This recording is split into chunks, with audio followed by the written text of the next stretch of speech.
Huwag ka nang magmalinis, Trina. Huli ka na sa akto. Ano bang sinasabi mo, Carmela? Wala akong kinuha. Hindi ko magagawang nakawan ang sarili kong asawa. Iyan ba ang wala ang USB na iyan ay natagpuan sa loob ng bag mo? Iyan ang naglalaman ng pinaka-importanting source code ng kumpanya. Aminin mo balak mo itong ibenta sa kalaban, hindi ba? Lumuhod ka sa harap ng biyenan mo, Trina. Ngayon din. Lola Pastora, mawa po kayo. Buntis po ako.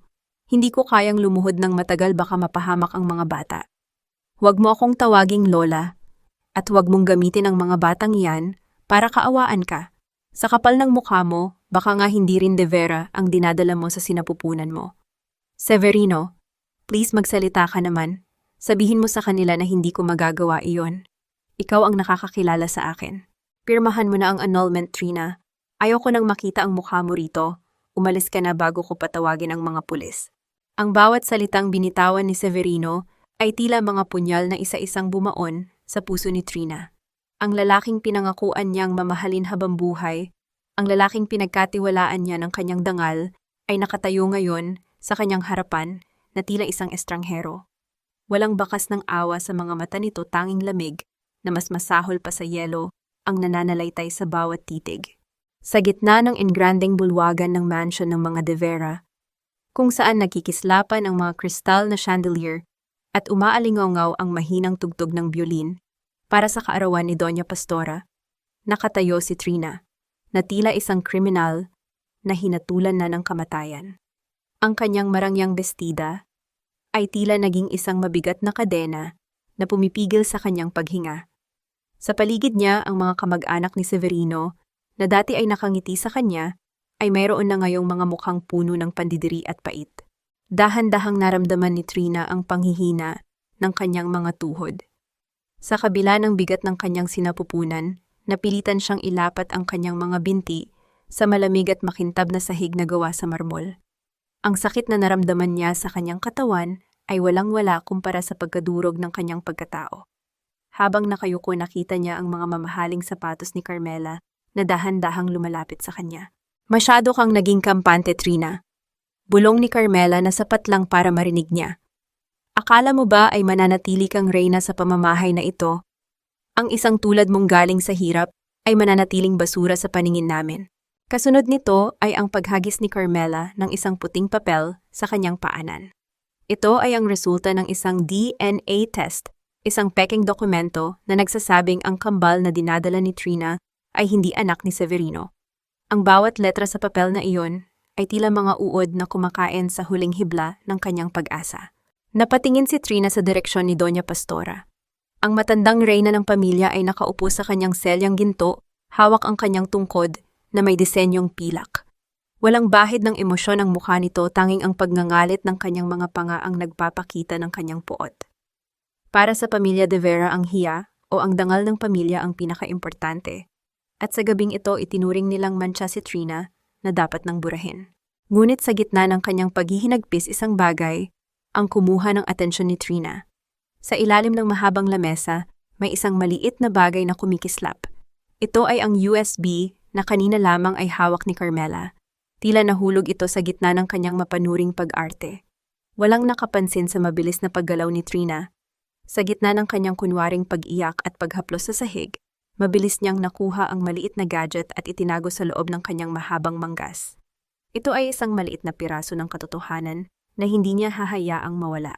Wala ka na bang sasabihin? Ang malamig na boses ni Severino ang muling pumutol sa katahimikan. Wala na bang drama, pirmahan mo na iyan para matapos na ang kahibangan na ito? Severino? Mahinang sambit ni Trina, ang kanyang boses ay nanginginig dahil sa pigil na luha. Balang araw pagsisisihan mo ang gabing ito, hindi dahil sa nawala ako, kundi dahil hinayaan mong sirain ng sarili mong kaduwagan ang pamilyang binuo natin. Isang malakas na sampal ang dumapo sa pisngi ni Trina, hindi mula kay Severino, kundi mula kay Doña Pastora na kanina pa pala nakalapit.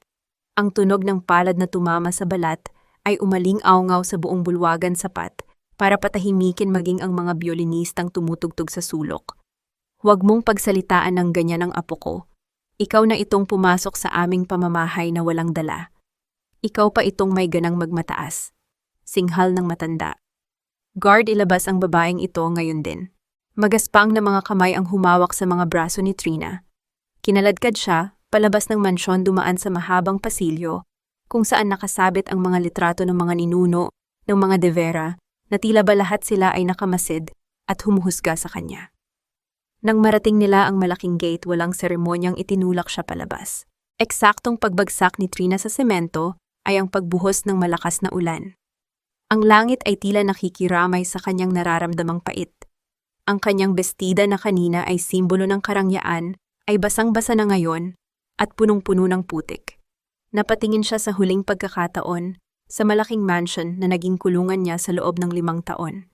Ang mga ilaw ay unti-unting namamatay at ang malaking gate na gawa sa bakal ay nagsara ng may tunog na tila huling hantungan ng kanyang nakaraan. Mag-isa siya sa gitna ng kalsada, basang-basa, buntis at walang kahit anong pera. Ang tanging hawak niya ay ang maliit na USB sa loob ng kanyang palad at ang matinding galit na unti-unting pumapawi sa kanyang takot. Naramdaman niya ang sipa ng kanyang mga anak sa loob ng kanyang tiyan, tila ba nagbibigay ng lakas sa kanya na tumayo. Saan siya pupunta? Sino ang lalapitan niya sa gitna ng mundong tinalikuran na siya? Ang tanging pangalan na pumasok sa kanyang isip ay si Lourdes, ang tanging tao na itinuring niyang tunay na pamilya sa loob ng mansion. Ngunit sa likod ng kanyang isip may isang tinig na nagtatanong. Sa mundong ito kung saan ang pera ay mas matimbang kaysa sa pagmamahal, maaari pa ba siyang magtiwala? Hinarap ni Trina ang madilim at maulang kalsada, ang bawat hakbang niya ay puno ng sakit ngunit may kasamang bagong paninindigan. Hindi na siya ang Trina na luluhod para sa pag-ibig. Sa gabing ito, ang Trina na martir ay kasabay na namatay ng mga luhang hinugasan ng ulan. Akala mo ba ay hahabulin pa kita sa labas? Ang dumi-dumi mo na, Trina. Tingnan mo ang sarili mo, mukha kang basurang itinapon kung saan siya nararapat. Severino, paano mo nagagawang sabihin ang mga bagay na yan? 5 taon, Severino. 5 taon kitang pinagsilbihan ng buong puso. Ako ang kasama mo noong wala ka pa sa itaas. Yun na nga ang problema, Trina. Masyado kang nakakapit sa nakaraan. Ang kumpanya, ang pangalan ko, lahat iyan ay nanganganib dahil sa katangahan mo. At ang mga batang iyan, huwag mo nang ipilit na sa akin sila. Alam nating dalawa na hindi ako ang ama niyan. Kasalanan ko ba na naniwala ka sa mga pekeng papel na iyon? Bakit hindi mo ako tanungin? Bakit hindi mo tingnan ang mga mata ko? Dahil wala na akong nakikita sa mga mata mo kundi pandaraya. Umalis ka na, Trina. Para ito sa dangal ng mga De Vera. Huwag mo na kaming hihintayin na tawagin pa ang mga pulis para kaladkarin ka palayo sa gate na ito. Ang bawat salitang binitawan ni Severino ay tila mga tipak ng yelo na bumabagsak sa rurok ng katahimikan ng gabi. Nakatayo siya sa kabilang panig ng bakal na gate, protektado ng isang malaking payong na hawak ng isang bodyguard. Malinis, mabango at mukhang kagalang-galang. Samantalang si Trina ay nakaluhod sa putikan, ang kanyang buhok ay nakadikit na sa kanyang namumutlang mukha dahil sa ulan. Dahan-dahang tumayo si Trina. Ramdam niya ang bawat pintig ng sakit sa kanyang balakang, ang bawat kurot ng lamig na tila nanunuot hanggang sa kanyang mga buto. Tiningnan niya ang lalaking minahal niya, ang lalaking binuo niya sa kanyang mga panalangin noon. Ngayon napagtanto niya na ang Severino na nasa harap niya ay isang anino lamang ng kapangyarihan at kasakiman. Isang mapait na ngiti ang sumilay sa mga labi ni Trina sa gitna ng kadiliman. Dinukot niya ang kanyang pitaka sa loob ng basang bulsa ng kanyang bestida. Kinuha niya ang nag-iisang litrato na natitira doon, ang kanilang larawan noong araw ng kanilang kasal. Sa litratong iyon mukha silang masaya. Mukhang totoo ang lahat. Dahan-dahan sa harap mismo ni Severino, pinunit ni Trina ang litrato sa dalawa. Ang bahagi kung nasaan ang mukha ni Severino ay hinayaan niyang tangay ng agos ng tubig sa kanal. Ang bahagi kung nasaan siya ay itinago niya sa kanyang palad mahigpit hanggang sa malukot ito. Ang dangal na sinasabi mo, Severino, ay isang bahay na gawa sa baraha, mahinang sambit ni Trina, ngunit sapat ang diin nito para marinig sa kabila ng ingay ng ulan. Isang ihip lang ng katotohanan guguho ang lahat ng kinalalagyan niyo ngayon. Tandaan mo ang mukha ko ngayon dahil ito ang huling beses na makikita mo akong talunan.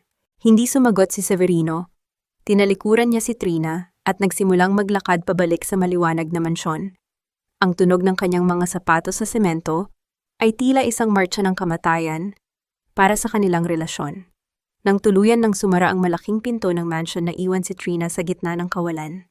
Kinuha ni Trina ang kanyang lumang cellphone mula sa bag. Mapalad siyang hindi ito nabasa ng husto. Nanginginig ang kanyang mga daliri habang hinahanap ang numero ni Lourdes. Si Lourdes ang tanging nakakaalam ng bawat hirap na dinanas niya sa loob ng bahay na iyon.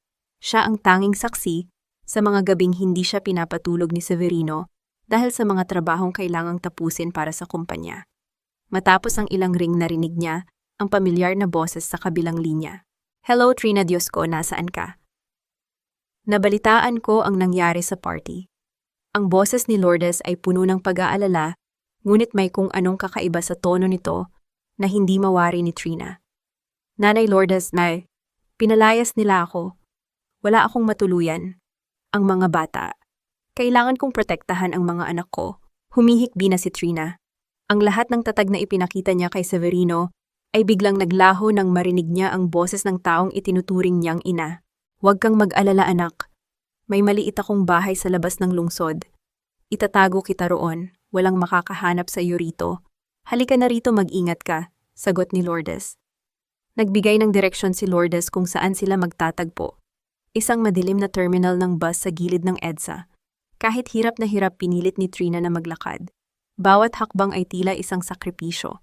Ang bawat sipa ng kambal sa kanyang sinapupunan ay nagpapaalala sa kanya na hindi na lamang siya ang lumalaban. Nang makarating siya sa terminal, nakita niya si Lourdes na naghihintay sa isang sulok, nakatalukbong ng itim na shawl. Agad na yumakap si Trina sa matanda, hinahanap ang init at seguridad na matagal na niyang ipinagkait sa sarili. "Salamat, Nanay Lourdes. Salamat sa hindi pag-iwan sa akin," bulong ni Trina. Bulong. Ngunit hindi sumagot si Lourdes. Sa halip, hinawakan niya ng mahigpit ang braso ni Trina. Sa di kalayuan, isang itim na sasakyan ang dahan-dahang huminto sa tapat nila. Bumaba ang bintana ng sasakyan at bumulaga ang mukha ng isa sa mga personal na bodyguard ni Doña Pastora. Nanlamig ang buong katawan ni Trina. Napatingin siya sa mga mata ni Lourdes at doon niya nakita ang isang bagay na mas masakit pa sa sampal ni Doña Pastora, ang guilt at ang takot. "Patawarin mo ako, Trina," mahinang bulong ni Lourdes habang hindi makatingin ng diretso. "Kailangan ng anak ko ang operasyon. Ang pamilya de Vera lang ang makakatulong sa amin." Bago pa man makatakbo si Trina, naramdaman na niya ang paghawak ng mga malalakas na braso sa kanyang balikat. Ang huling narinig niya ay ang malamig na boses ni Lourdes na humihingi ng tawad habang ang sasakyan ay bumubukas para lamunin siya muli sa dilim. "Bitawan niyo ako, Nanay Lourdes, anong ibig sabihin nito? Akala ko ba ay tutulungan niyo ako? Patawad, Trina, hirap na kami. Ang anak ko, kailangan niya ng operasyon sa puso. Kung hindi ko ito gagawin, mamatay siya. Intindihin mo naman ako. Paano naman ako? Paano ang mga anak ko? Ibibigay niyo ba ako sa mga taong gustong pumatay sa dangal ko para lang sa pera?" "Huwag ka nang maraming sinasabi, Trina.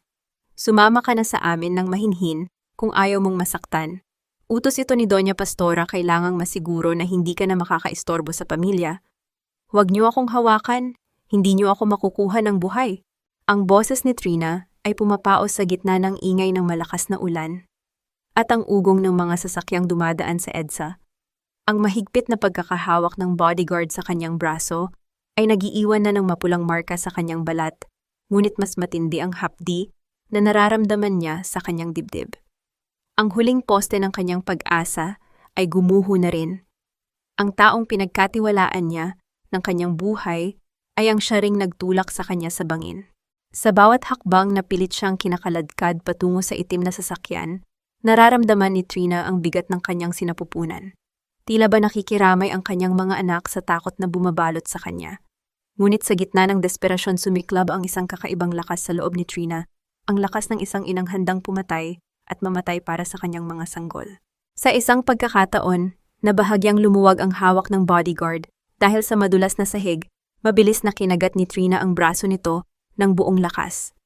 Ang malakas na ungol ng sakit ng lalaki ay naging hudyat para sa kanya na tumakbo. Hindi niya inalintana ang bigat ng kanyang tiyan o ang panganib na madapa sa madulas na semento. Tumakbo siya patungo sa kumpol ng mga tao sa terminal ng bus, naghahanap ng anumang paraan para makalayo. "Harangin niyo siya, huwag niyo siyang hayaang makatakas," sigaw ng bodyguard habang hinahabol siya. Nagkakagulo na sa terminal. Maraming tao ang napapalingon sa babaeng buntis na tumatakbo habang umiiyak. Sa gitna ng kaguluhan, isang matangkad na lalaking nakasuot ng itim na kapote ang biglang humarang sa daan ng mga humahabol kay Trina. Hindi man lang ito natinag ng banggain ng mga bodyguard. Sa halip tila sadyang ginulo nito ang pila ng mga pasahero upang maharangan ang paningin ng mga humahabol. Sa sandaling iyon, isang bus na biyaheng Batangas ang dahan-dahang umaandar palabas ng terminal. Hindi na nag-isip pa si Trina. Gamit ang huling hibla ng kanyang lakas, sumampa siya sa pintuan ng bus bago pa ito tuluyang makalayo. Nang makaupo siya sa pinakalikurang bahagi ng bus, nanginginig ang buong katawan ni Trina. Ang kanyang paghinga ay kapos at ang kanyang puso ay tila gustong kumawala sa kanyang tadyang.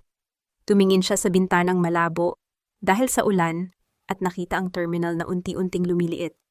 Doon sa ilalim ng isang poste ng ilaw, nakita niya si Lourdes na nakatayo pa rin nakayuko at tila umiiyak. Wala nang natira kay Trina kundi ang pait. Ang utang na loob na dati ay nagbubuklod sa kanila ay naging isang lason na tumapos sa lahat.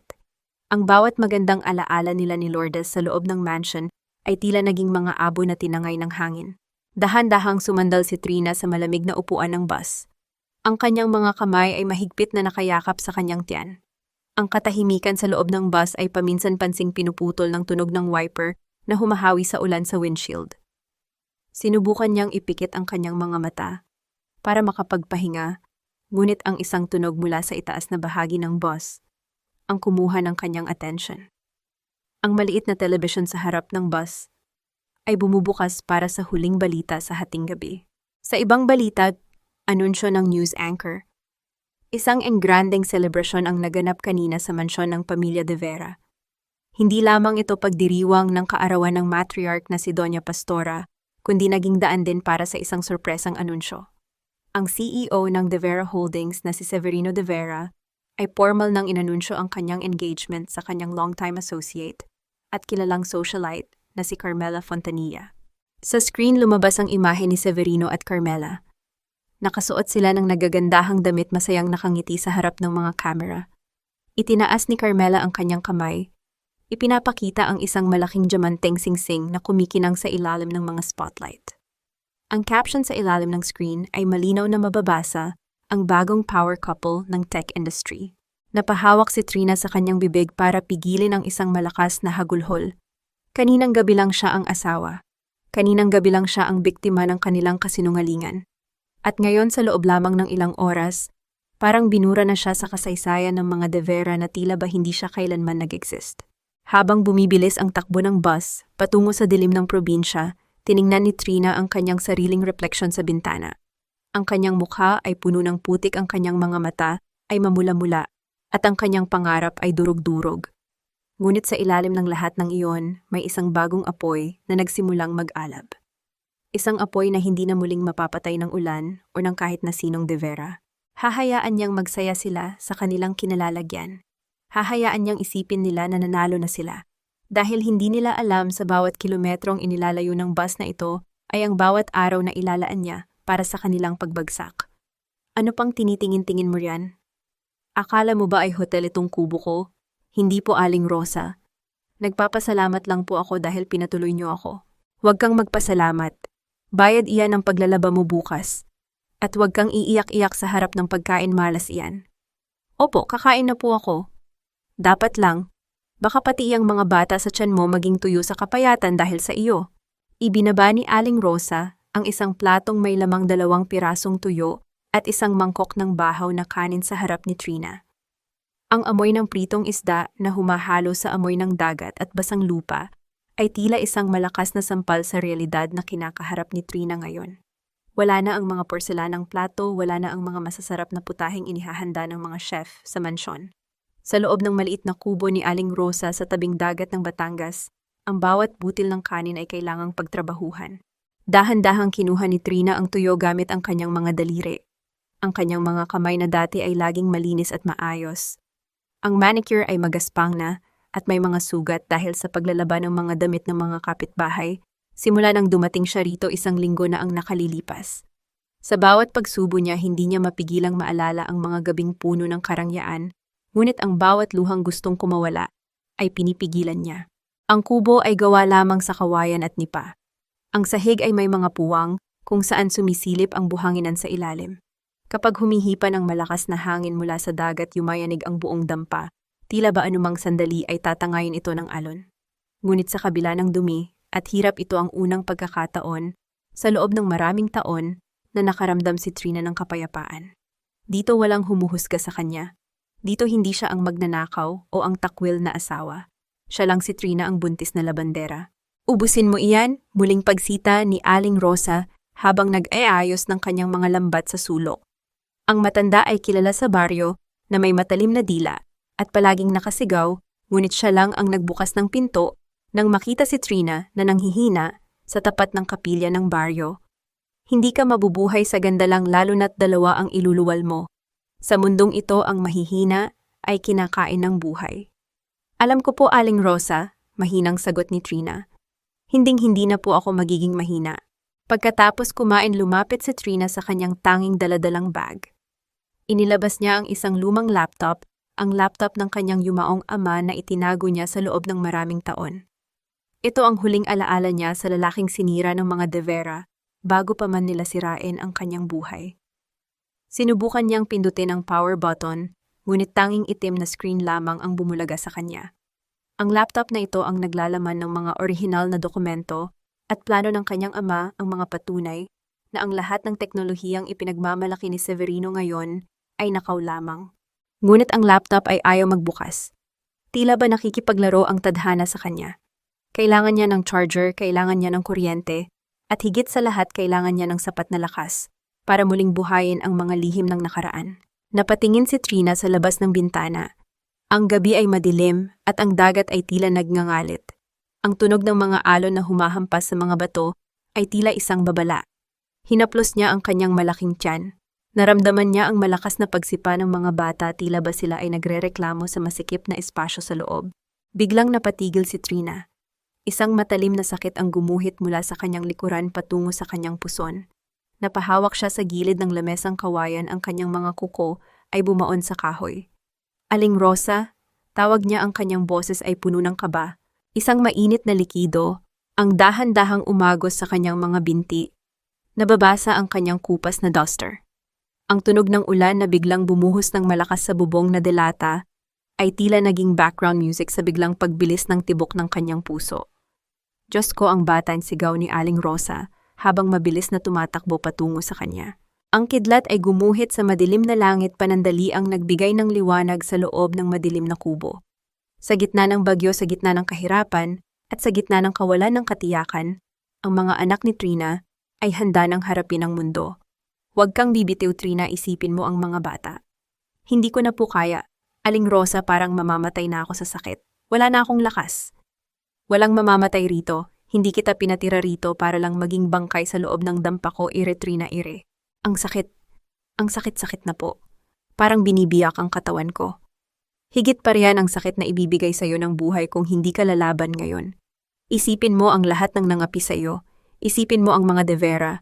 Huwag mong hayaang manalo sila. Para sa mga anak mo, Trina, ibigay mo ang lahat. Ang bawat salitang binibitawan ni Aling Rosa ay tila mga hagupit na nagpapagising sa natutulog na diwa ni Trina. Sa loob ng maliit na kubo, ang tanging tanglaw ay ang maliit na apoy mula sa lamparang degaas na sumasayaw sa ihip ng hanging nakakapasok sa mga siwang ng dingding.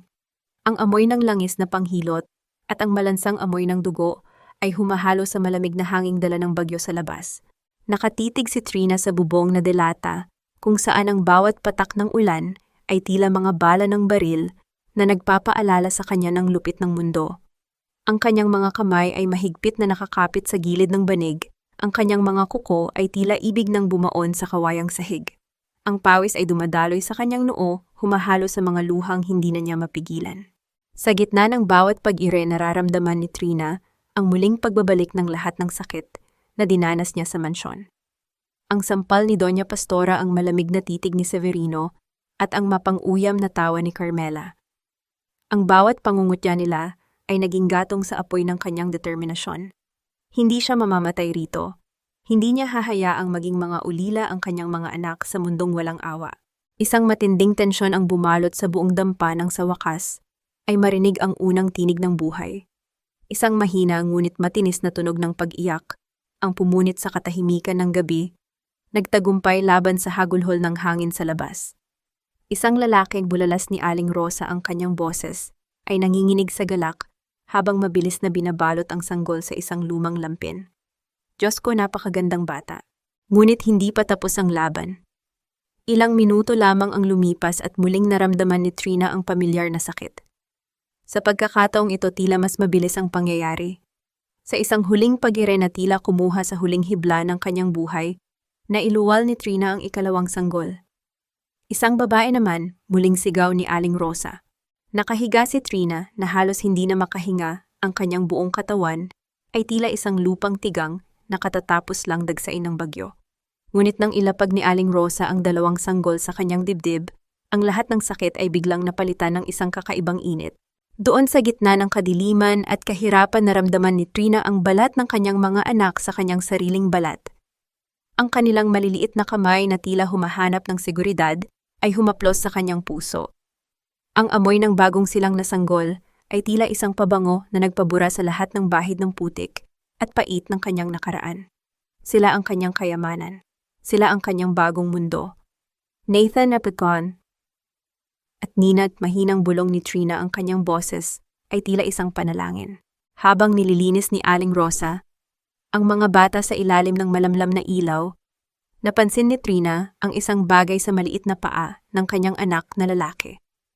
Isang maliit na nunal sa ilalim ng sakong na may kakaibang hugis, isang marka na eksaktong kapareho ng sa kanyang yumaong ama. Isang luha ng pangungulila ang pumatak sa pisngi ni Trina. Tila ba nagpaparamdam ang kanyang ama, nagpapaalala na hindi siya nag-iisa sa laban na ito.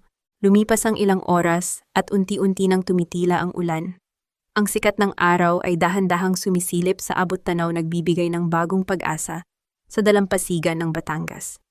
Trina, uminom ka muna ng mainit na sabaw, sabi ni Aling Rosa habang iniaabot ang isang mangkok. Ngunit bago pa man ito mahawakan ni Trina, isang kaluskos sa may pintuan ang kumuha ng kanilang atensyon. Isang puting sobre ang nakita ni Aling Rosa na nakasitit sa siwang ng pinto. Marahil ay iniwan ito ng kartero o ng kung sinong dumaan habang sila ay abala sa panganganak. Nang pulutin ito ng matanda, napansin niyang basa ito ng ulan at may mga mantsa ng putik. Para sa iyo raw ito, sabi ni Aling Rosa habang iniaabot ang sobre kay Trina. Nang buksan ni Trina ang sobre, nanlamig ang kanyang mga kamay. Hindi ito isang sulat ng pangungumusta. Sa loob ay may isang formal na dokumento mula sa isang law firm sa Manila. Ang header ng papel ay malinaw na nagpapakita ng pangalang De Vera Holdings. Ang dokumento ay isang formal na abiso tungkol sa isang malaking halaga ng utang na di umano ay iniwan ng kanyang ama, at bilang nag-iisang tagapagmana si Trina, ang kailangang magbayad nito kung hindi ang lahat ng natitirang ari-arian ng kanyang ama, kabilang na ang mga patent ng kanyang mga invention, ay tuluyan ng mapupunta sa pamilya De Vera. Ang galit na akala ni Trina ay humupa na dahil sa pagdating ng kanyang mga anak, ay muling nag-alab mas matindi at mas mapanganib. Hindi pa sila tapos sa kanya. Gusto nilang kunin pati ang huling alaala ng kanyang ama. Tumingin si Trina sa kanyang mga anak na mahimbing na natutulog. Ang kanyang mga mata ay naging kasing lamig ng bakal. Ang sobrang hawak niya ay unti-unting nalulukot sa kanyang mahigpit na pagkakahawak. Iyan ba ang gagawin mong sandata, ang lumang bakal na yan? Hindi lang ito bakal, Aling Rosa. Ito ang susi sa lahat ng kinuha nila sa akin. Ito ang magiging mitya ng kanilang pagbagsak. Siguraduhin mo lang na hindi ka mapapahamak. Dahil ang mga taong kinalaban mo, hindi lang pera ang meron sila. Meron silang kapangyarihan na kayang bumura ng tao na parang langgam. Hayaan niyo silang subukan, Aling Rosa. Tapos na ang panahon na ako ang tinatapakan. Ngayon ako naman ang hihila sa kanila pababa mula sa kinalalagyan nilang tore. Ang bawat salita ni Trina ay tila may kasamang talim habang nakatitig siya sa lumang laptop ng kanyang ama. Sa tulong ni Aling Rosa, nakakuha siya ng isang charger mula sa isang kumpunihan sa bayan. Habang ang mga kambal na sina Nathan at Nina ay mahimbing na natutulog sa tabi niya, ang tanging ingay na naririnig sa loob ng kubo ay ang mahinang ugong ng fan ng laptop at ang huni ng mga kuliglig sa labas. Dahan-dahang lumabas ang logo ng system sa screen. Ang liwanag nito ay nagbigay ng anino sa mukha ni Trina na puno ng determinasyon. Pagkatapos ng ilang minutong paghihintay, isang folder na may pangalang Hiyas ang bumulaga sa kanya. Ang folder na ito ay protektado ng isang password na tanging siya lang ang nakakaalam ang petsa ng kapanganakan ng kanyang ina. Nang bumukas ang folder, bumuhos ang mga luha ni Trina. Hindi ito mga luha ng kahinaan, kundi mga luha ng isang anak na sa wakas ay nahanap ang katotohanan. Sa loob ay may mga dokumento, mga algorithm, at mga original na source code para sa isang cloud security system na tinawag ng kanyang ama na Hiyas Tech. Nandun din ang isang video file. Pinindot ito ni Trina at lumabas ang mukha ng kanyang ama, mukhang pagod, ngunit may ngiti sa mga labi. Trina, anak ko, ang boses ng kanyang ama ay tila isang haplos mula sa kabilang buhay. Kung pinapanood mo ito, ibig sabihin ay wala na ako. Huwag kang maniniwala sa sasabihin nila. Hindi ako kailanman susuko sa buhay dahil sa iyo. Ninakaw ng pamilya De Vera ang lahat ng pinaghirapan ko. Ginamit nila ang utang na loob ko sa kanila para pirmahan ko ang mga dokumentong hindi ko dapat pinirmahan. Ang Hiyas Tech ay para sa iyo, anak. Gamitin mo ito para itama ang mali. Mahal na mahal kita. Niyakap ni Trina ang screen ng laptop habang humihikbi ng walang tunog upang hindi magising ang mga bata. Ang bawat salita ng kanyang ama ay tila isang basbas at isang utos. Ang kumpanyang De Vera Digital Holdings ay nakatayo sa isang pundasyon ng kasinungalingan at pagnanakaw. Ang teknolohiyang ipinagmamalaki ni Severino sa buong mundo ay ang mismong teknolohiyang binuo ng kanyang ama sa loob ng maliit nilang garahe noon. Simula ng gabing iyon, hindi na natulog si Trina ng sapat. Sa umaga siya ay isang simpleng labandera at tindera ng isda sa palengke. Ngunit sa gabi, sa ilalim ng malamlam na ilaw ng lampara, siya ay nagiging isang multo sa loob ng digital na mundo. Gamit ang kanyang talino sa programming na itinuro ng kanyang ama, sinimulan niyang linisin ang mga code, dagdagan ng mga layer ng seguridad, at itayo ang pundasyon ng isang bagong Hiyas Tech, isang kumpanyang balang araw ay lalamon sa mga De Vera. Lumipas ang mga buwan. Ang pait ng kahapon ay naging lakas ng kasalukuyan. Nakahanap si Trina ng mga kliyente online bilang isang freelance cybersecurity analyst. Walang nakakaalam kung sino ang nasa likod ng pangalang Hiyas, ngunit mabilis na kumalat ang balita tungkol sa isang henyo na kayang ayusin ang anumang butas sa seguridad ng kahit anong malaking kumpanya. Isang hapon, habang naglalakad si Trina pauwi mula sa palengke, napadaan siya sa isang maliit na karinderya na may telebisyon. Napatigil siya nang makita ang pamilyar na mukha sa balita. Si Severino De Vera, mukhang mas bata at mas matagumpay, ay nakatayo sa isang podium sa gitna ng isang marangyang hotel sa Makati. May hawak siyang tropeo at nakangiti ng malapad sa harap ng mga kamera. Tinanggap ni Severino De Vera ang parangal na Tech Genius of the Year, anunsyo ng reporter. Ang kanyang bagong security software ay itinuturing na pinakaligtas sa buong Asia. Sa panayam, inialay ni De Vera ang tagumpay sa kanyang maganda at buntis na asawa na si Carmela, na ayon sa kanya ay ang inspirasyon sa likod ng lahat ng kanyang mga inobasyon. Napangisi si Trina nang makita si Carmela na lumapit kay Severino at hinalikan ito sa pisngi. Ang babaeng sumira sa kanyang buhay ay nagpapakasasa ngayon sa tagumpay na ninakaw nila sa kanyang ama. Ang galit ni Trina ay tila isang malamig na tubig na dahan-dahang nagiging yelo. Magpakasaya kayo habang may panahon pa, bulong ni Trina sa kanyang sarili. Dahil ang software na ipinagmamalaki mo, Severino, ay may isang lihim na pinto na ako lang ang may hawak ng susi. At kapag handa na ako mismo ang magbubukas niyan para makita ng buong mundo kung gaano kadumi ang inyong karangalan. Binaling ni Trina ang kanyang paningin sa abot tanaw kung saan ang dagat ay humahampas sa mga bato. Ang sikat ng araw ay unti-unting lumulubog, ngunit para sa kanya ito ang hudyat ng simula ng kanyang tunay na laban. Ang laki na nina Nathan at nina Trina. Sigurado ka na ba sa gagawin mo? Opo, Aling Rosa. 5 taon ko itong hinintay. 5 taon kong hinubog ang sarili ko para sa sandaling ito. Hindi na ako ang Trina na pinalayas nila sa ulan. Pero ang mga bata, paano kung malaman nila ang totoo? Paano kung kunin sila sa iyo? Hinding-hindi iyon mangyayari. Hawak ko na ang alas, Aling Rosa. At sa pagkakataong ito, ako ang magdidikta ng katapusan ng laro. Kung ganoon, mag-iingat ka sa Maynila. Ang mga lobo ron hindi lang basta kumakagat. Nilalamon nila ang buong pagkatao mo. Lumipas ang 5 taon na tila ba isang mahabang panaginip na puno ng pagtitiis at pagsisikap. Sa dalampasigan ng Batangas, ang dati ay lampayatot at sakitin na si Trina ay nagbago na. Ang kanyang balat ay bahagyang nangitim dahil sa sikat ng araw, ngunit ang kanyang mga mata ay naging kasing linaw ng kristal at kasing tapang ng mga alon. Ang kanyang kagandahan ay hindi na tulad ng isang rosas na madaling malanta, kundi tulad ng isang perlas na pinatigas ng alat at hampas ng dagat. Sa loob ng 5 taon, ang maliit na kubo ni Aling Rosa ay nadagdagan ng isang silid na puno ng mga makabagong kagamitan na hindi aakalain ng sinumang makakakita mula sa labas. Doon sa gitna ng mga lambat at amoy ng tuyo, itinayo ni Trina ang Hiastech. Isang kumpanyang walang opisina, walang mukha ngunit kinatatakutan at iginagalang sa mundo ng cybersecurity. Walang nakakaalam na ang henyong hiyas na nagliligtas sa malalaking bangko at korporasyon mula sa mga hacker ay isang solong ina na naninirahan sa isang liblib na baryo. Pinanood ni Trina ang kanyang kambal na nagtatakbo sa buhanginan. Si Nathan na may markang nunal sa kanyang paa ay lumalaking kamukha ng kanyang lolo matalino at laging mausisa. Si Nina naman ay nakuha ang katatagan ng kanyang ina, may mga matang tila nakakabasa ng iniisip ng ibang tao. Kahit lumaki sila sa hirap, hindi sila nagkulang sa pagmamahal at dignidad. Nathan, Nina, halika rito, tawag ni Trina sa mga bata. Dahan-dahan niyang inayos ang mga damit ng kanyang mga anak. Hindi na ito mga lumang basahan, kundi mga desenteng damit na binili niya mula sa kanyang unang malaking kinita sa Hiastech.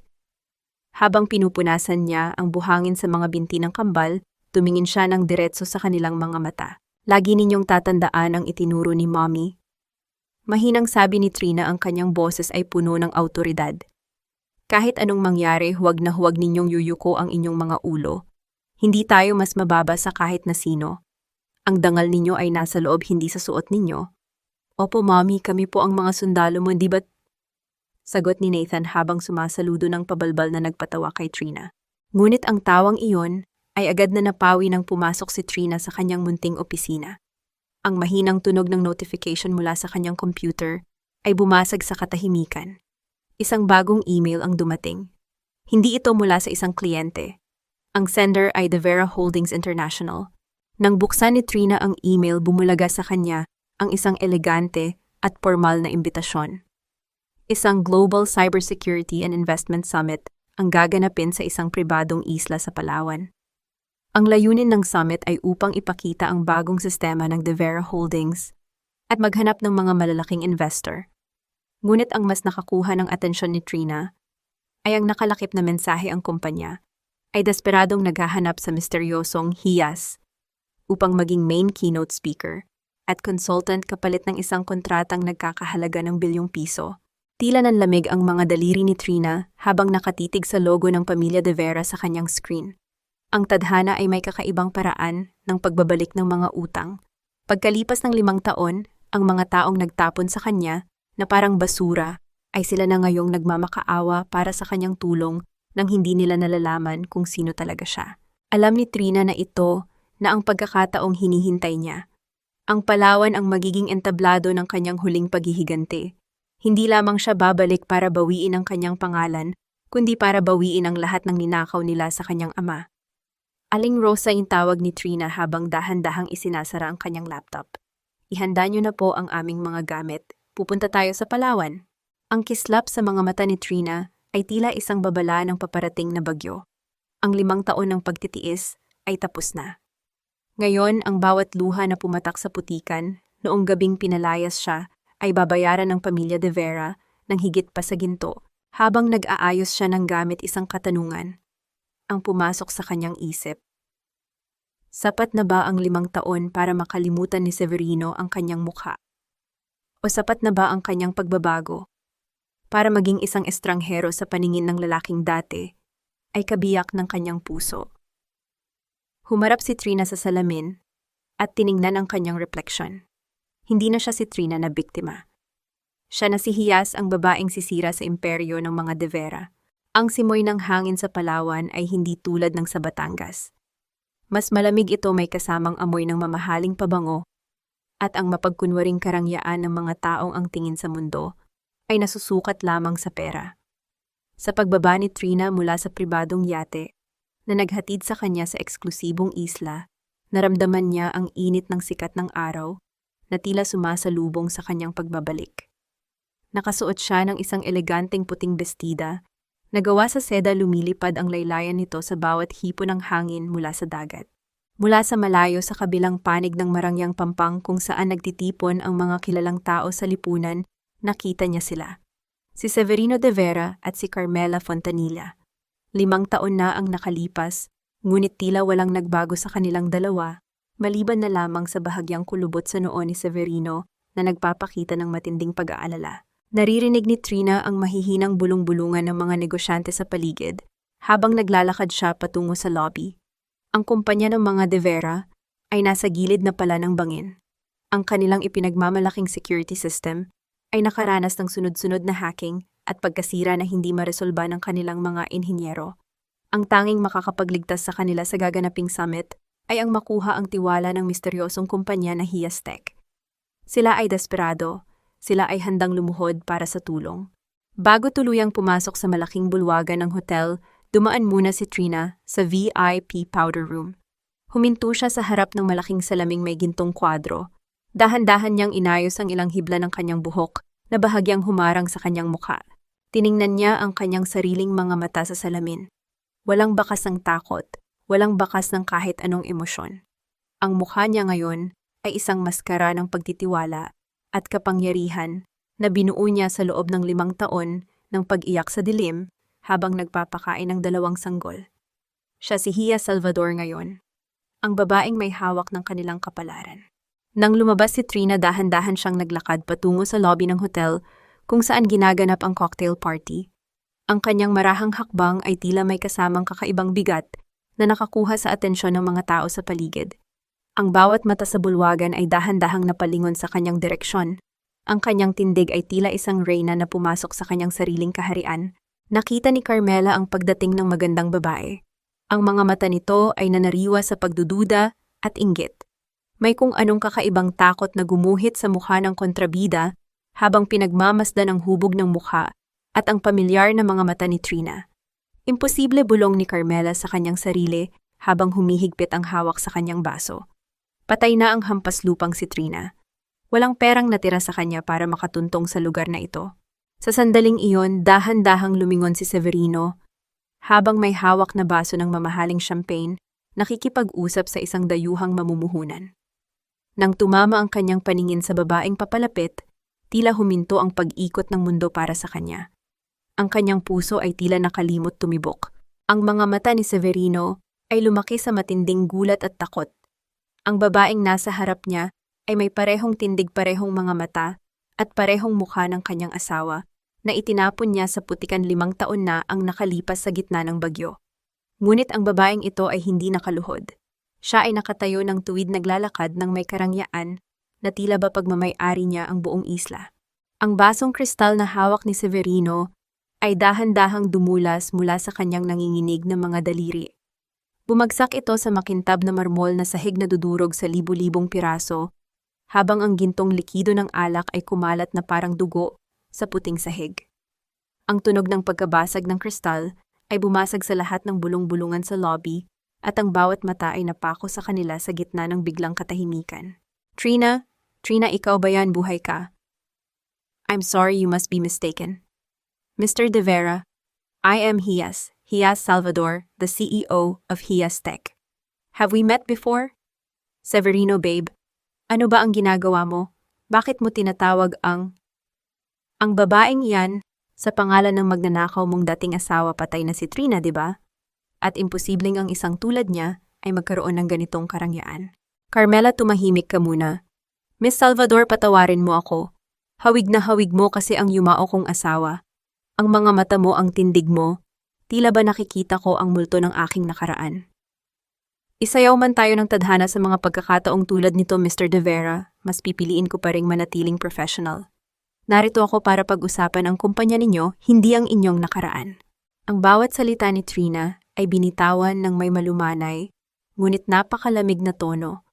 Nakatayo siya sa gitna ng bulwagan, hindi man lang natitinag sa matatalim na titig ni Carmela, na tila ibig siyang balatan ng buhay gamit ang paningin. Ang dating Trina na madaling maiyak at madaling masaktan, sa tuwing itinataas ni Carmela ang boses nito, ay tuluyan ng naglaho. Ngayon ang kaharap nila ay si Hias, isang pader, na gawa sa yelo na walang sino mang makakapagpainit. Nanginginig pa rin ang mga kamay ni Severino habang pinupunasan ng mga katulong ang natapon na alak sa kanyang paanan. Ang bawat tibok ng kanyang puso ay tila may kasamang matinding panghihinayang. May kung anong tinig sa loob niya ang nagsasabing si Trina nga ang nasa kanyang harapan, ngunit ang marangyang suot nito, ang matatag na pananalita, at ang kumpanyang Hiastek na pinamumunuan nito ay tila napakalayo sa imahe ng mahirap na babaeng pinalayas niya 5 taon na ang nakalipas. Dahan-dahang binuksan ni Trina ang kanyang mamahaling clutch bag. Kinuha niya ang isang makintab na business card na may nakasulat na gintong letra. Inabot ni Trina ang kanyang business card kay Severino nang hindi man lang nanginginig ang kanyang kamay. Ang kanyang mga daliri ay bahagyang dumampi sa palad ni Severino, ngunit agad din niyang binawi ito nang walang kahit anong init ng emosyon. Ang simpleng hawak na yon ay nagpadala ng kakaibang kuryente sa buong katawan ni Severino, isang pamilyar na pakiramdam na matagal nang nawala sa kanya. Hiastek, basa ni Carmela sa card nang may halong pangaasar. Isang bagong kumpanya na sumulpot lang kung saan. Sigurado ba kayong hindi kayo mga mapagpanggap na gustong sumakay sa kasikatan ng De Vera Holdings? Baka naman peke rin ang inyong mga kredensyal tulad ng mukha mo. Carmela, magpigil ka. Mariing saway ni Severino ang kanyang boses. Ay may kasamang takot dahil alam niyang ang Hiastek lang ang tanging pag-asa ng kanilang pamilya. No, it's fine, Mr. De Vera, tinatawa. Nakanggiting sagot ni Trina, ngunit ang ngiting iyon ay hindi umabot sa kanyang mga mata. Kung sa tingin ng inyong associate ay isang scam ang aking kumpanya, malaya kayong humanap ng ibang cybersecurity firm. Bagaman sa pagkakaalam ko, meron na lamang kayong 12 oras bago tuluyang mag-collapse ang inyong buong database at mawala ang kontrata ninyo sa mga dayuhang investor. Natahimik si Carmela. Ang kanyang mukha ay naging kasing pula ng kanyang pulang bestida dahil sa kahihiyan. Alam ng lahat ng naroon na tama si Trina. Ang De Vera Holdings ay nakaluhod na ngayon sa harap ng Hiastek. Patawarin mo kami, Miss Salvador. Pagmamakaawa ni Severino ang kanyang boses ay puno ng desperasyon. Gusto kong personal na humingi ng paumanhin sa inasal ng aking fiancé. Pag-usapan natin ito ng mas pribado. Magkita tayo sa hardin ng resort pagkatapos ng cocktail party pakiusap. I will think tungkol dyan, Mr. De Vera. Sagot ni Trina bago dahan-dahang tumalikod at naglakad palayo, iniwan silang dalawa na may matinding tension sa pagitan nila. Pagkalipas ng 1 oras lumabas si Trina sa malaking hardin ng resort para lumanghap ng sariwang hangin. Ang buwan ay maliwanag, nagbibigay ng pilak na liwanag sa mga halaman at bulaklak sa paligid. Ngunit ang kanyang kapayapaan ay agad na naputol nang marinig niya ang mabibigat na hakbang sa kanyang likuran. Si Severino. Trina, alam kong ikaw iyan. Bulong ni Severino. May halong luha ang kanyang mga mata habang dahan-dahang lumalapit sa kanya. Hindi ako maaaring magkamali. Ang bango mo ang hugis ng iyong mukha. Trina, patawarin mo ako sa nagawa ko noon. Araw-araw akong binabangungot sa ginawa ko sa iyo. Mr. De Vera, sinabi ko na sa inyo hindi ako si Trina. Malamig na sagot ni Trina habang nakaharap sa dagat. At kung ako man siya, sa tingin mo ba ay sapat na ang isang simpleng paumanhin para sa 5 taon ng paghihirap, masyado kang mapangarapin. Bago pa man makasagot si Severino, isang mabilis na kaluskos mula sa mga madidilim na halaman ang narinig nila. 2 maliliit na bulto, ang biglang tumakbo palabas, nagtatawanan habang hinahabol ang isa't isa. Sina Nathan at Nina, na nakatakas pala mula sa pangangalaga ni Aling Rosa sa kanilang villa. Napatigil si Nathan nang makita ang kanyang ina, ngunit nang mapalingon siya sa lalaking katabi nito, nanlaki ang kanyang mga mata. Tinitigan niya ang mukha ni Severino, lalo na ang nunal sa tabi ng mata nito, na nakita niya sa isang lumang larawan na itinago ng kanyang ina. Mommy, tanong ni Nathan, itinuro ang kanyang maliit na daliri kay Severino, habang ang kanyang boses ay tila isang kidlat na gumuhit sa gabi. Siya po ba? Siya po ba ang daddy namin? Ang katahimikang bumalot sa buong paligid ay naging napakabigat, tila ba maging ang hangin ay napatigil sa pag-ihip. at ang mga alon sa dalampasigan ay napipi sa sandaling iyon. Matapos ang nakakabiglang tanong ni Nathan sa hardin, mabilis na binuhat ni Trina ang kanyang mga anak at tumalikod ng walang lingon. Iniwan niya si Severino na nakatayo sa ilalim ng malamig na liwanag ng buwan. Hawak ang kanyang sariling dibdib, habang ang kanyang pagkatao ay tila biniyak ng matinding pagdududa at panghihinayang. Nabalik lamang ang diwa ni Trina nang marating niya ang pinto ng kanyang pribadong VIP suite sa resort, kung saan ligtas niyang naipatabi ang mga bata kay Aling Rosa. Ngunit hindi pa natatapos ang gabi. Bago pa man makapagpahinga si Trina, dahan-dahang bumukas ang pinto ng kanyang silid nang walang pasabi. Pumasok si Carmela, isinara ang pinto ng marahan, ngunit may kasamang matinding diin at hinarap si Trina na may mga matang nag-aapoy sa galit. "You think you're so smart, Trina, o baka dapat kong tawaging hiyas?" Ang boses ni Carmela ay puno ng lason habang dahan-dahang lumalapit. "Wag mo akong gagawing tanga. Alam kong ikaw iyan. At kahit anong ganda ng suot mo ngayon, hinding-hindi mo mababago ang katotohanan na pinalayas ka namin na parang aso. You are nothing but a thief. Akala mo ba ay makukuha mo ulit si Severino? Akala mo ba ay maaagaw mo ang kumpanya? Akala ko ba matalino ka, Carmela?" Seryosong sagot ni Trina, hindi man lang natitinag sa galit ng babaeng nasa kanyang harap. Pero hanggang ngayon nakadepende pa rin ang buong buhay mo sa mga kasinungalingan at pagnanakaw. Tingnan mo ang sarili mo, nanginginig ka sa takot. Takot! Bakit naman ako matatakot sa isang tulad mo, isang takwil na asawa? Tumawa si Carmela ng mapait, ngunit halata ang kaba sa kanyang boses. Wala kang mapatutunayan. The Vera Holdings is too big to fall. At kahit anong gawin mo, walang maniniwala sa'yo. Dahan-dahang lumapit si Trina sa kanyang lamesa. Binuksan niya ang kanyang maliit na lagayan at inilabas ang isang pamilyar na bagay, ang USB na kinuha niya 5 taon na ang nakalipas sa gitna ng ulan. Itinaas niya ito sa harap ng mga mata ni Carmela. "Naaalala mo ba ito, Carmela?" Bulong ni Trina, ang kanyang boses ay tila isang hatol ng kamatayan. "Ito ang USB na nahulog mo noong gabing pinalayas niyo ako. Naglalaman ito ng mga raw logs ng server ng tatay ko na ninakaw ninyo at ang mga ebidensya ng pagbabayad mo sa doktor para palsipikahin ang DNA test ng aking mga anak. 5 taon ko itong iningatan habang nagtitiis ako sa hirap." Nanlamig ang mukha ni Carmela. Ang kanyang mapang-aping anyo ay biglang napalitan ng labis na pagkagulat. Ngunit dahil sa kanyang labis na kayabangan, sinubukan pa rin niyang magmatigas. "So what pagkatapos ng 5 taon? Tingin mo ba ay may pakialam pa ang mga tao sa lumang kwento na iyan?" Sigaw ni Carmela. "Oo, ako nga ang nagbayad para palsipikahin ang DNA test. Ako nga ang kumuha ng mga codes ng tatay mo para ibigay kay Severino. At ako rin ang nagbayad kay Lourdes para ipagkanulo ka. Ginawa ko talaga iyon dahil hindi ka karapat-dapat sa buhay na ito. Ngunit wala kang magagawa, Trina. Walang makikinig sa isang hampas lupang tulad mo." Dahan-dahang ngumiti si Trina, isang ngiting napakaganda ngunit puno ng panganib. Humakbang siya pasulong hanggang sa maramdaman ni Carmela ang init ng kanyang hininga. Ipinatong ni Trina ang kanyang kamay sa balikat ni Carmela at dahan-dahang bumulong sa kanyang tenga.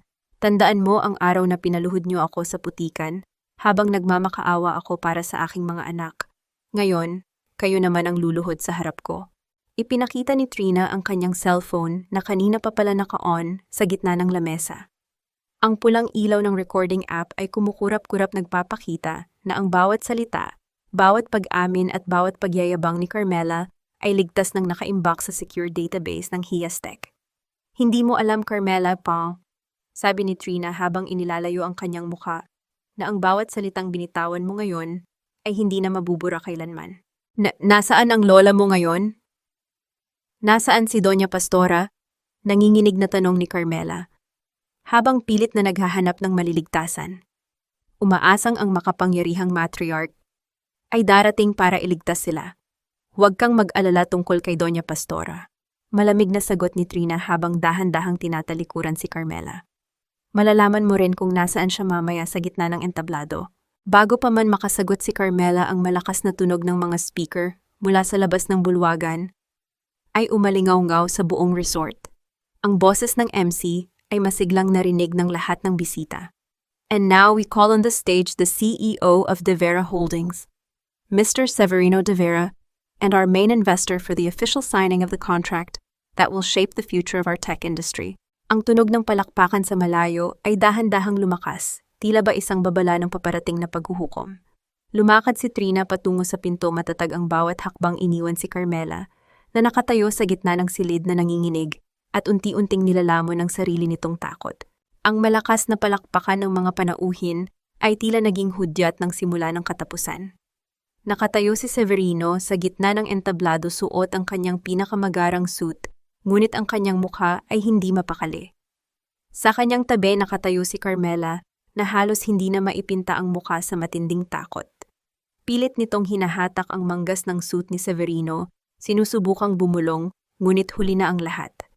Ang spotlight ay dahan-dahan nang gumuhit patungo sa hagdan ng entablado upang salubungin ang pag-akyat ng kinatawan ng hiyastek si Hias Salvador.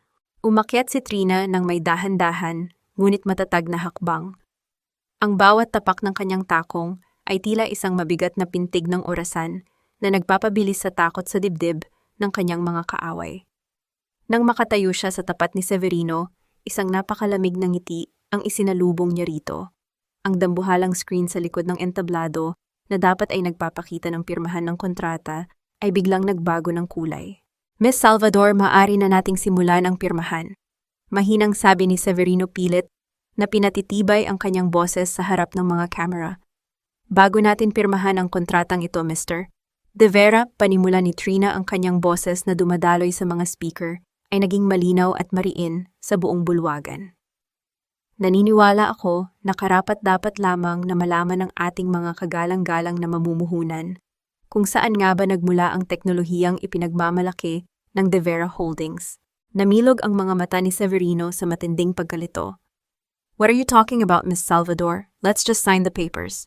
Bago pa man makasagot si Severino, ang dambuhalang screen sa kanilang likuran ay nagsimulang maglaro ng isang video file. Bumulaga sa lahat ang mukha ng yumaong ama ni Trina. Ang mahina ngunit emosyonal na boses ng matanda ay umalingaw-ngaw, ipinapaliwanag kung paano ninakaw ng mga De Vera ang orihinal na source code ng Hiastech at kung paano siya nilinlang ng pamilya upang makuha ang mga patent ng kanyang invention.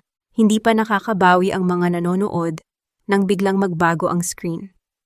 Lumabas ang mga formal na dokumento ng DNA test na nagpapatunay na si Severino ang tunay na ama nina Nathan at Nina, kasunod ng audio recording na naganap kanina lamang sa pagitan ni Trina at Carmela. Ang bawat salita ng pag-amin ni Carmela tungkol sa pag-forge ng dokumento, ang pagbabayad sa doktor, at ang pagtataksil kay Trina ay narinig ng buong mundo nang walang kulang. Ang bulong-bulungan sa buong bulwagan ay naging isang malakas na ugong ng gulat at puot mula sa mga dayuhang mamumuhunan at mga mamamahayag. Peke ang lahat ng ito, kasinungalingan, sigaw ni Carmela habang pilit na tumatakbo patungo sa gilid ng entablado, ngunit agad siyang hinarang ng 3 unipormadong pulis na kanina pa pala naghihintay sa gilid. Walang nagawa si Carmela kundi ang umiyak habang nilalagyan ng posas ang kanyang mga kamay sa harap ng mga kumikislap na lente ng media. Sa harapang bahagi ng mga upuan, nakatayo si Doña Pastora, nanginginig ang buong katawan habang nakasandal sa kanyang mamahaling tungkod. Ang kanyang mukha na dati ay puno ng karangyaan ay naging kasing puti na ngayon ng papel dahil sa matinding hiya. Nang bumaba si Trina mula sa entablado at dahan-dahang naglakad patungo sa kanya, sinubukan pa rin ng matanda na magmatigas. Itinaas nito ang kanyang nanginginig na kamay. Umaasang hihingi pa rin si Trina ng kapatawaran o magpapakita ng nakagawiang paggalang. Tiningnan lamang ni Trina ang nakalahad na kamay ng matanda. Sa halip na abutin ito para sa pagmamano, dahan-dahang ibinaba ni Trina ang kanyang sariling mga kamay sa kanyang gilid, tinatanggihan ang huling pagkakataon ng huwad na paggalang. Ang karangalan ay pinaghihirapan, hindi ninanakaw, Doña Pastora, mariing bulong ni Trina na sapat lamang para marinig ng matanda. Ang pangalang iniingatan ninyo ay gumuho na ngayon sa harap ng katotohanan. Napahawak si Doña Pastora sa kanyang dibdib, tila ba hindi na makahinga sa matinding dagok ng kahihiyan, bago dahan-dahang napaupo sa kanyang upuan, tinalikuran ng lahat ng kanyang mga kamag-anak na dati ay sumasamba sa kanya. Dahan-dahang lumingon si Trina at nakita si Severino na nakatayo pa rin sa entablado. Ang lalaki ay tila isang buhay na bangkay. Ang kanyang mga mata ay nakatitig sa screen kung saan nakasulat ang pangalan ng kanyang mga anak, sina Nathan at Nina. Sa bawat segundo unti-unting pumapasok sa kanyang isip ang katotohanan na mayroon siyang kambal na anak at ang mga batang iyon ay ang parehong mga bata na tinapon niya sa ulan 5 taon na ang nakalipas dahil sa kanyang sariling kasakiman at kaduwagan. Nang magtagpo ang kanilang mga mata, nakita ni Severino ang kawalan ng kahit anong galit sa mukha ni Trina. Wala itong puot, tanging malamig na distansya na nagpapahiwatig na wala na siyang halaga sa buhay nito. Sa gitna ng mga mamamahayag na nagsisiksikan, dahan-dahang bumaba si Severino mula sa entablado. Ang kanyang mga binti ay nanginginig hanggang sa tuluyan na siyang mawalan ng lakas. Sa harap ng lahat ng mga kamera, sa harap ng mga internasyonal na mamumuhunan, at sa harap ng buong mundong nakatitig sa kanya, dahan-dahang lumuhod si Severino sa tapat ng mga paa ni Trina.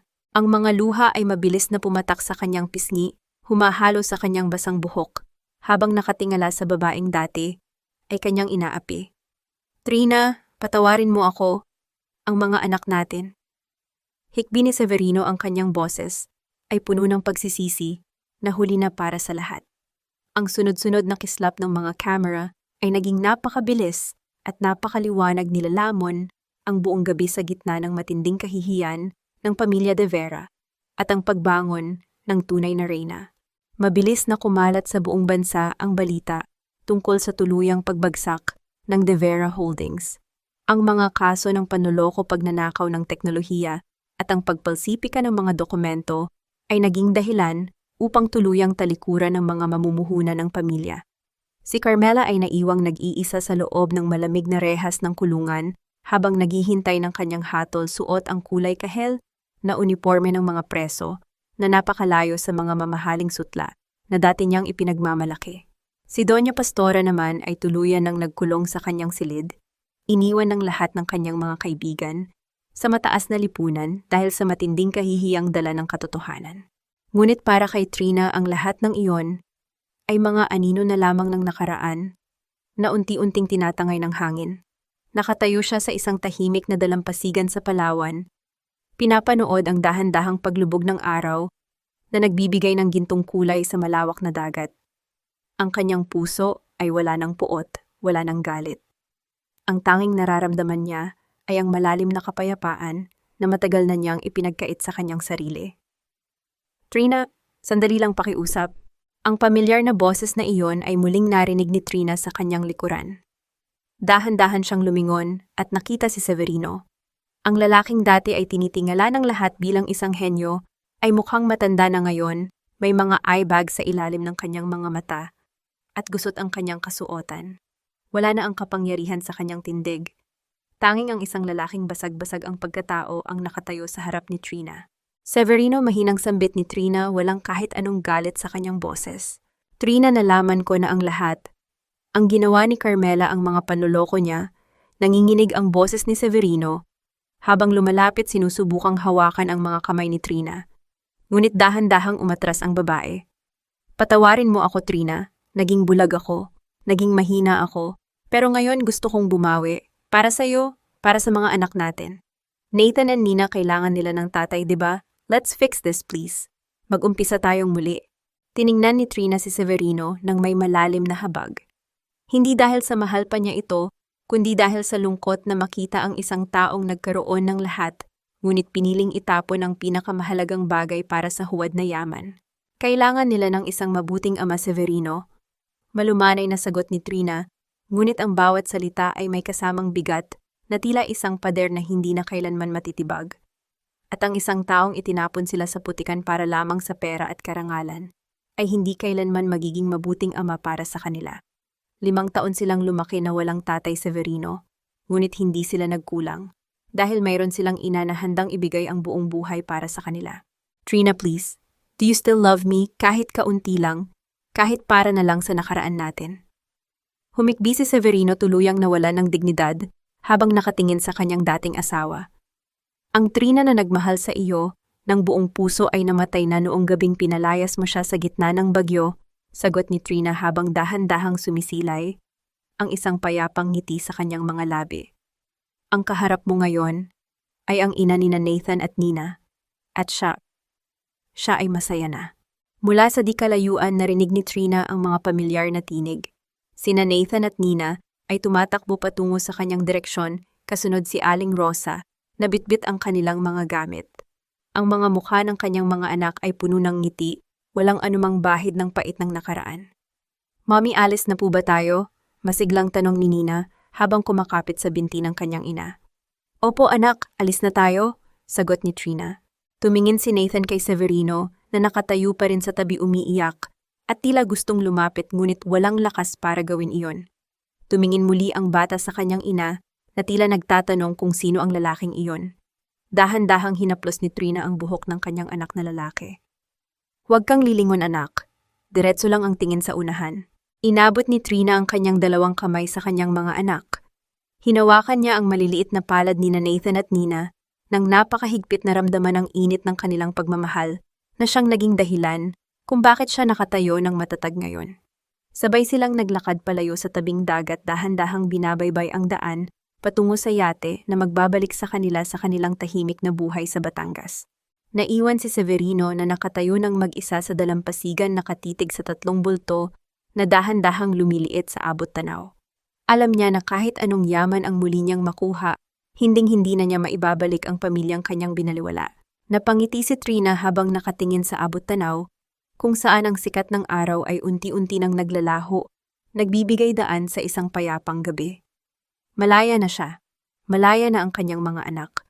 At sa bawat paghampas ng alon sa pampang, alam niyang natagpuan na niya ang tunay na halaga ng kanyang kaligayahan. Ang tunog ng mga alon sa Palawan ay dahan-dahang humina tila ba isang banayad na kanta na naghahatid sa kanila sa isang bagong simula. Isang taon ang mabilis na lumipas na tila ba isang banayad na alon na dahan-dahang humuhugas sa mga bakas ng bagyo sa dalampasigan. Sa parehong baybayin ng Batangas, kung saan unang dinala ng bus si Trina na basang-basa at walang kahit na anong hawak, kundi ang kanyang tiyan, nakatayo ngayon, ang isang maganda, ngunit simpleng bahay na gawa sa matibay na kahoy at semento.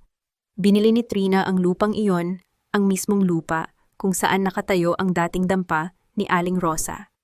Hindi niya piniling tumira sa isang marangyang penthouse sa Makati o sa isang eksklusibong subdivision sa Maynila. Mas pinili niya ang amoy ng asin ng dambuhalang langit at ang malayang hangin ng probinsya.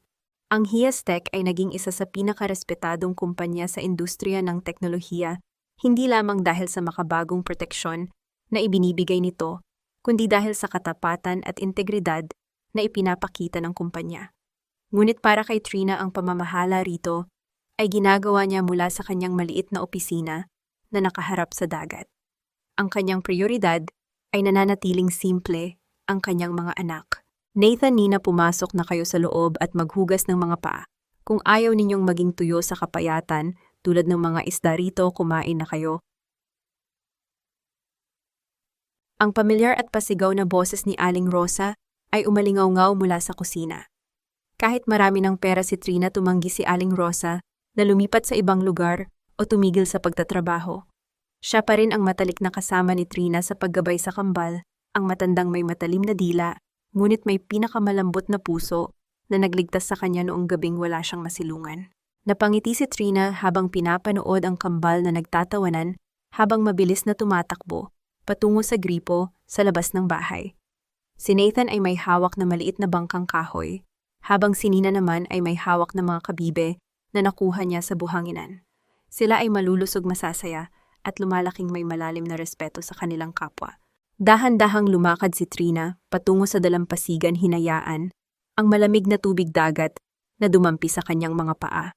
Sa bawat paghampas ng alon naalala niya ang kanyang ama. Sa wakas malinis na ang pangalan nito. Alam na ng buong mundo kung sino ang tunay na lumikha ng teknolohiyang nagpayaman sa mga De Vera. Ang hustisya na ipinagkait sa kanyang ama sa loob ng maraming taon ay tuluyan ng nakamit. Isang malalim na buntong hininga ang pinakawalan ni Trina. Kung may magtatanong sa kanya kung napatawad na ba niya ang pamilya De Vera, ang kanyang sagot ay isang tahimik na tango. Napatawad na niya si Severino, si Carmela, at maging si Doña Pastora.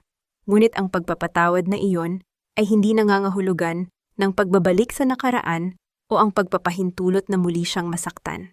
Ang pagpapatawad para kay Trina ay ang pagtanggal ng mabigat na kadena ng galit sa kanyang sariling puso upang tuluyan siyang makalipad ng malaya. Pinalaya niya sila mula sa kanyang puot at sa pamamagitan yon pinalaya niya ang kanyang sarili.